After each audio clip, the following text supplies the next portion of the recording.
Hello, it's Andy Lee Graham, and I'm in Cañas Gordas, Colombia, the country of Colombia. And I'm very excited. I made a little. I make these shorts once in a while. Try to on this channel where I try to tell you where I'm located and maybe some things that are informative. The shorts are used almost only for information, but I would like to go stay in a person's guest room and have a big long talk about how to develop a tiny home community development. Okay, and as you can see, though, I cut my hair yesterday because it was coming in all different sizes, and I don't think I cut it correctly the first time, so I got it just really buzzed so that I can experiment too, because I think it grows different on different level.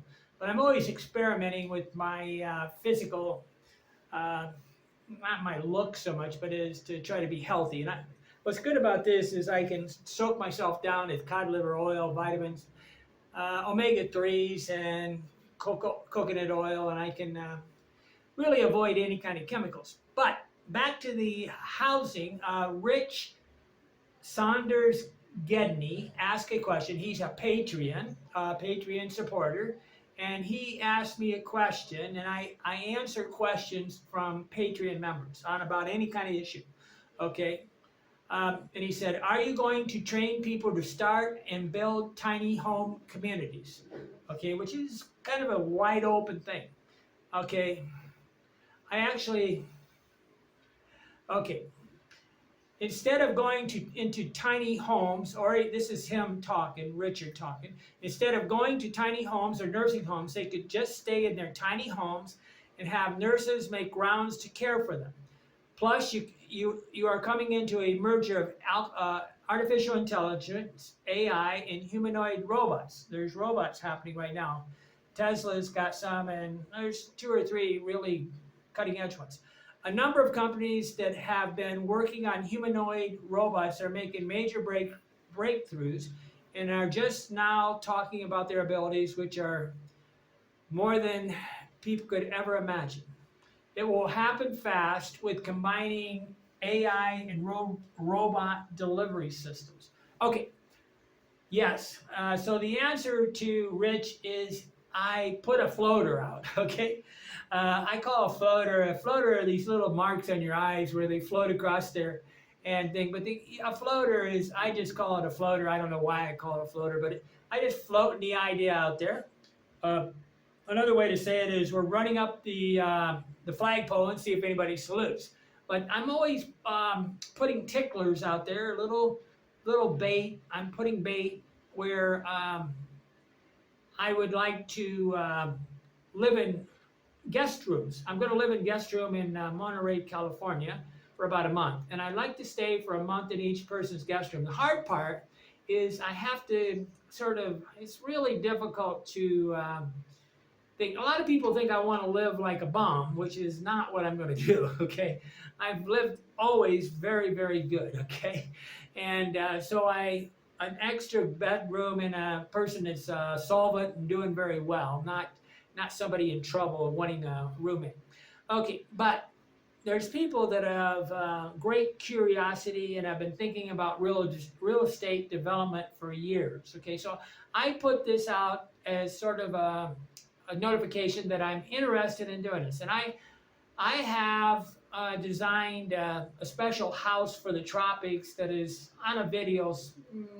Hard to say where it's at right now, but it's definitely on a video. And it's a special roof, special tropical house with 2 roofs.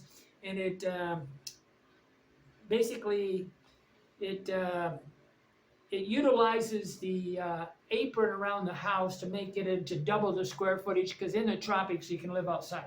But it's got a double roof to cool off the thing. If you put a shade over a roof, in a second roof on top of a roof in the tropics, you lower the temperature inside of the house by about 10 degrees Fahrenheit.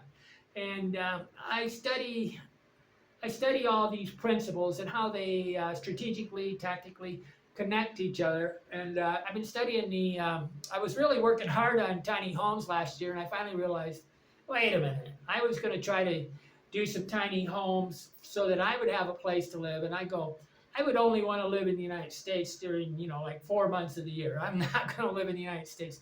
So I'm actually going to live in a tent about the same size as Henry David Thoreau's house on Walden Pond. A little bit smaller, probably half the size, but I think his was 9 by 15 or something like that. Square feet. He had a one-room house, and he actually drank water out of the lake, Walden Pond, near Concord, Massachusetts. But what I have done, see, I was a real estate broker for, I don't know, 15, 20 years. I don't know why, I can't quite remember that. And I was a real estate instructor. I had a real estate broker's license. I managed 230 units, and I have purchased over 60 houses. Plus, I have done one actual real estate development, okay, near, I guess be near a Villa, Indiana. Okay, it was a estate lot. See, were 5 to 7 acre lots laid out so that you could have an estate house. Okay, and I did that, I don't know, gee whiz, 2003, I guess. But I'm very knowledgeable on development, plat maps, how to lay out. And I actually, when I worked as a concrete guy and a superintendent, I used to lay out the, how do you call this? You do the plot. You survey the situation, really. Okay, and you do the topographical and the elevations and different things like that. But a tiny home, to me, it could be a transition home. Okay, now what kind of started this is my mother, Sherry Graham, in Orland, Indiana, had a 3-bedroom house, a 3-car garage, about 2 acres of land.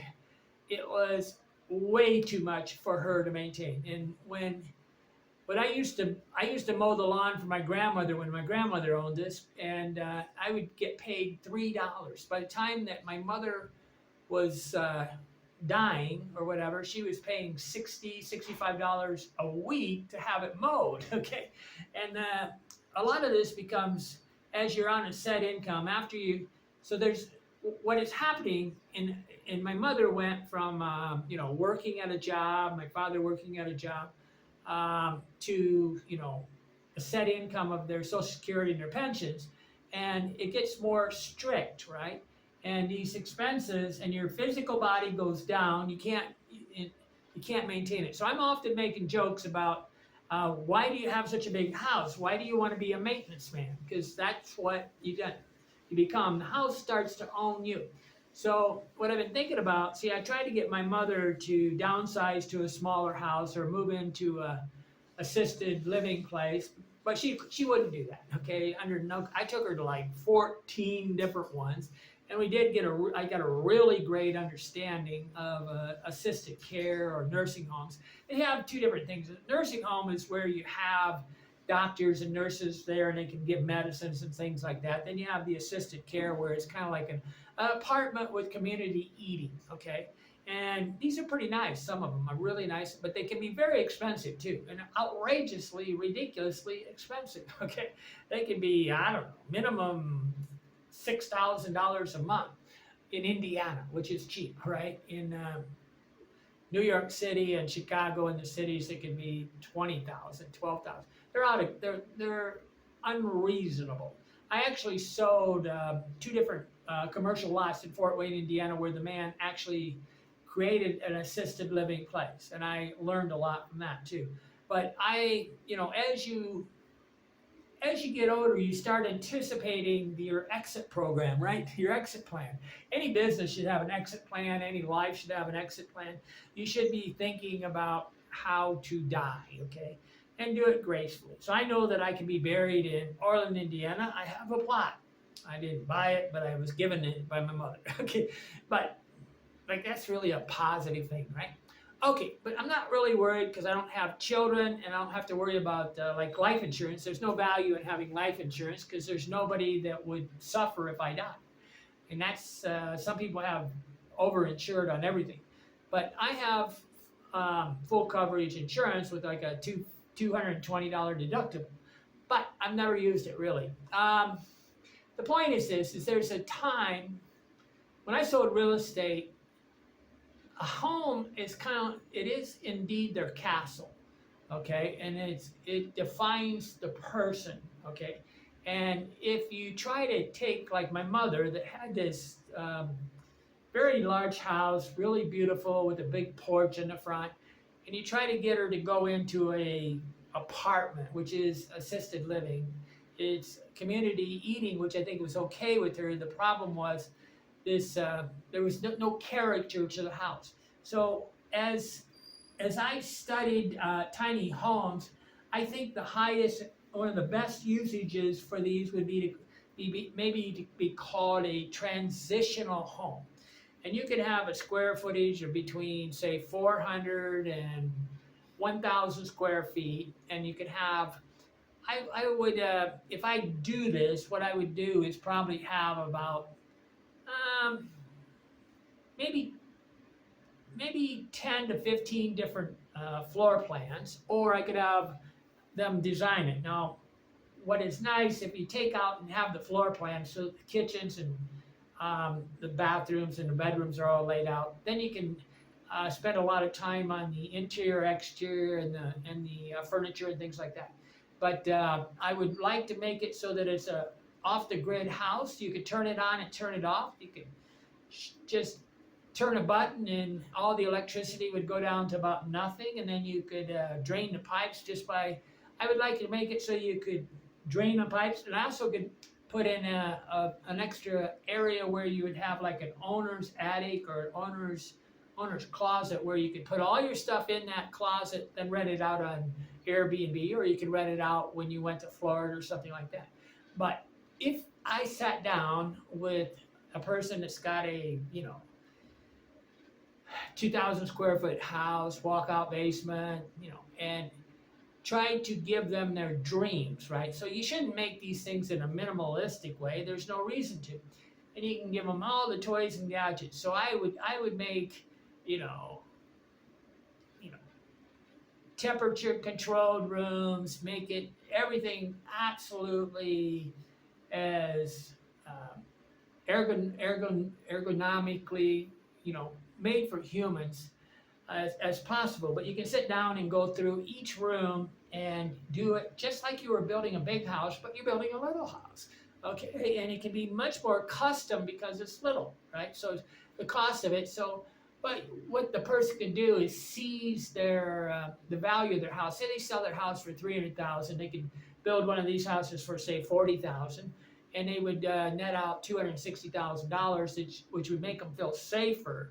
But they'd still have their house, and then we could put these a little bit closer on the lot. But you give community, kind of like a condo situation, but it'd be community owned. Not each person would own their house, okay? But you could rent them out. You can do them all different ways. But there's millions of ways to do this. But you could have little lots, and everybody'd have their little sidewalks. And I'd probably make it so it was golf cart friendly, so that they could park their golf cart under a balcony. They could have a car, one car port, and I would minimize everything, and we'd have to situate them at different angles so that you didn't look like Levittstown, right? You don't want anything laid out like in a quad. You do it just like a big addition, but small, okay? And I've been thinking about this years, and it'd be really fun to sit in somebody's guest room and talk with them on a regular basis about how to do this. And I don't want any money. I just really want to have fun. And when I sold real estate, I made about $200 an hour. Okay, I sold about 80 houses a year, and at the end I was making a lot of money, but I went through a lot of money strangely. I had a $1,800 cell phone bill, which is now would be nothing. It'd be like, I don't know, $50 a month, right? Amazing. But the life is good, and I'm trying to run this up the flagpole, and there are people, and I don't understand,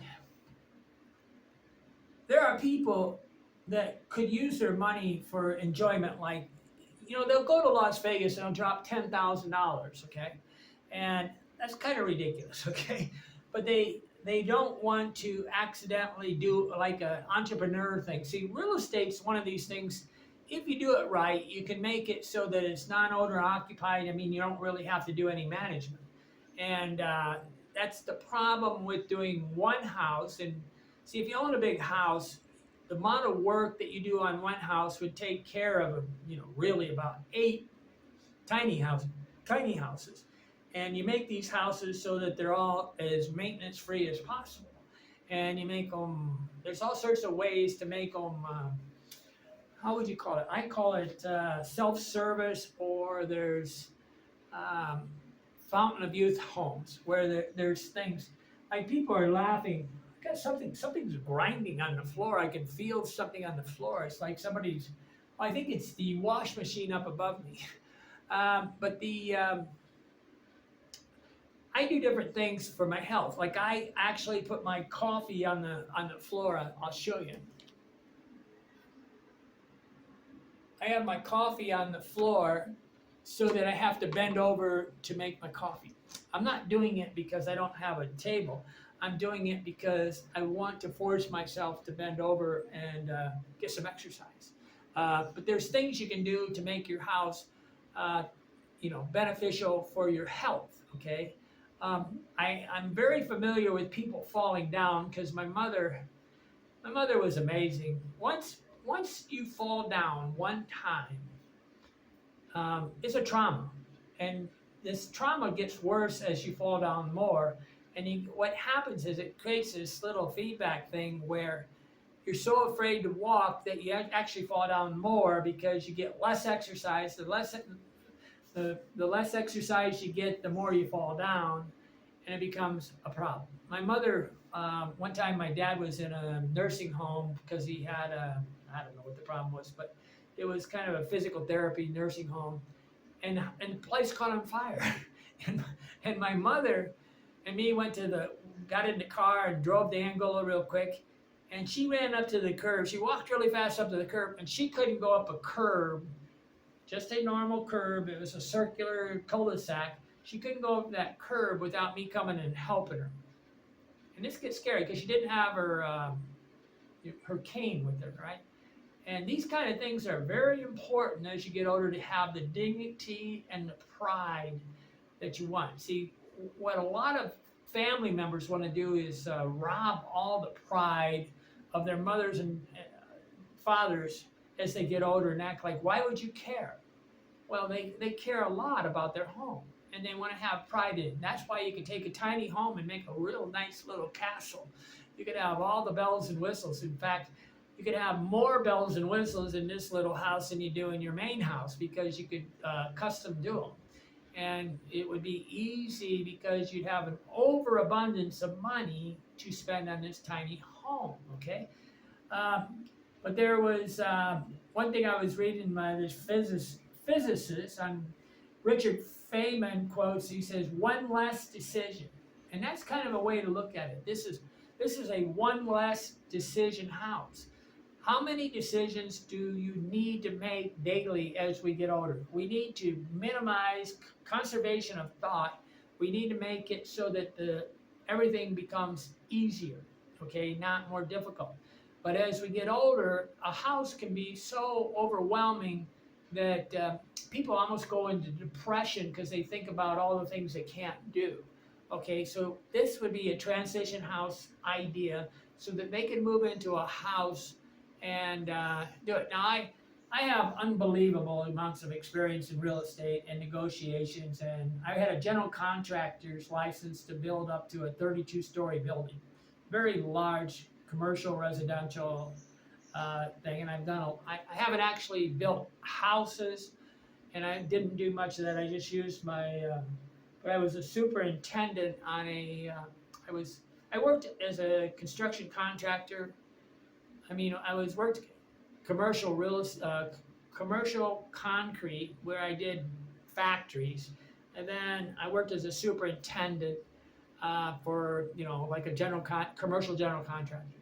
Okay, but this is just stuff I can do with my eyes closed.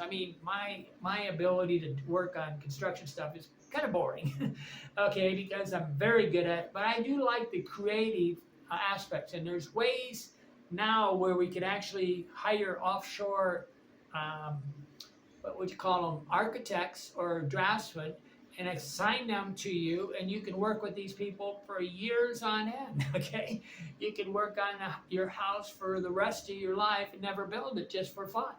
And I can arrange to help you to do that. Okay, it's not that difficult.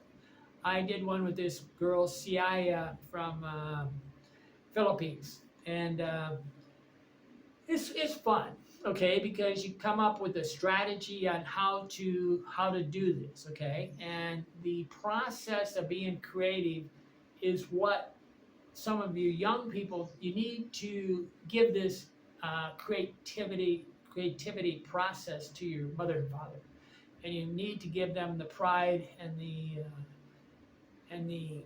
ability to live a life that they want to live, but on a smaller scale, but still be very creative. And often, as far as I can see it, about 80% of people spend most of their time as they get older kind of working on their garden in their house. On the other side, it does come to a point where certain things come together and they start having problems. Okay, and if nothing else, I want them to have is a custom built house, right? Custom built tiny home. How much space do you really need to live in? I would almost guarantee that most people sleep in their bedroom. They may have 2 or 3 extra bedrooms, an extra bath. They never go in. They got a basement they barely ever go in. They got a garage full of junk. And all this stuff needs liquidated so that they have one less decision to make. Okay, I'm Andy Lee Graham. I'm having fun with this. My email address is hoboontheroad@yahoo.com, hoboontheroad@yahoo.com. And I would like to live in, I'm always looking for the extra bedroom. I've decided that I'm only going to do this if I get 30 days. I'm not going to do it for a week. It's not worth the time. And the cost of transportation in the United States has become much more than it is internationally. And but I need to be close to a supermarket. That's about the only requirement. And Wi-Fi, of course. But life is good. And if you have dreams of doing a real estate project and you have an extra bedroom, become friends with me, become a Patreon, and maybe after 3 or 4 months of us discussing things and writing back and forth with emails. I only do this with Patreon members. Okay, I no longer will deal with just saying Tom, Dick, and Harry that's anonymous and has. I'm very serious about this stuff. I've lived my life as a good man, and I'm not going to associate with people that are not good people. Okay, I just don't have any desire. I have no use for that. I can live anywhere and everywhere on the planet, and I have the dream life, and I can share. For many of you, you have a two-part phase where you'd like to maybe build a tiny house and live in it, and you'd also like to know where and how to go retire abroad. So a lot of this stuff is just accidental talking and discussing how to make your life a better life as we get older. And it's quite easy. It's actually about the cost to live and travel the world is about the minimum you can do it on is $500. What I would recommend, the minimum would be $1,500. And almost all of you have that per person. So if you have 2 people, it's about, say, $2,000, $2,500. But a lot of you on the East Coast and West Coast will never be able to retire. So this is your way out. Maybe you have a tiny home in Indiana.